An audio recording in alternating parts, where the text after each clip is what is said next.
একবার ভাবুন তো, ম্যারাথনে আপনি দৌড়াচ্ছেন, পাশ দিয়ে দৌড়াচ্ছে মানুষের মতোই দৈহিক গড়নের অনেকগুলো রোবট এবং তারা আপনার প্রতিদ্বন্দ্বীও।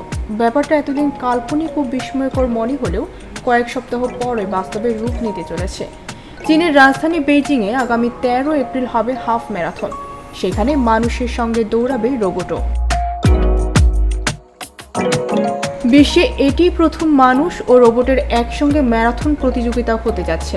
ইভেন্টের আয়োজক চীনের রাষ্ট্রীয় অর্থনৈতিক ও প্রযুক্তিগত উন্নয়ন অঞ্চল Beijing economic technological development area.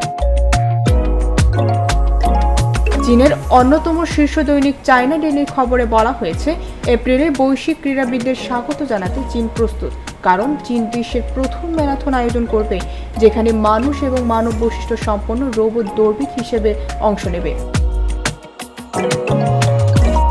আয়োজক Beijing economic technological development area জানিয়েছে, আগামী 13 এপ্রিল প্রায় 12,000 দৌড়বিদের সঙ্গে অনেক রোবট হাফ ম্যারাথনে দৌড়াবে। রোবটগুলো কয়েক ডজন প্রযুক্তি কোম্পানিকে প্রতিনিধিত্ব করবে, তবে নিরাপত্তার কারণে রোবটগুলো আলাদা লেনে দৌড়াবে। সংস্থাটির উপপ্রধান লি কোয়ান সম্প্রতি এক সংবাদ সম্মেলনে জানিয়েছেন, হাফ ম্যারাথনে রোবটদের জন্য সময়সীমা বেঁধে দেওয়া থাকবে। দৌড় শেষ করার জন্য তারা সর্বোচ্চ 3.5 ঘন্টার মতো সময় পাবে। মানুষ হোক কিংবা রোবট, দ্রুততম সময়ে দৌড় শেষ করা 3 জনকে পুরস্কার দেওয়া হবে। এছাড়া রোবটদের জন্য আরও কিছু ক্যাটাগরি থাকবে, যেমন দৌড় শেষ করা সবচেয়ে বেশি সহনশীলতা ও সবচেয়ে জনপ্রিয় রোবটকেও পুরস্কৃত করা হবে।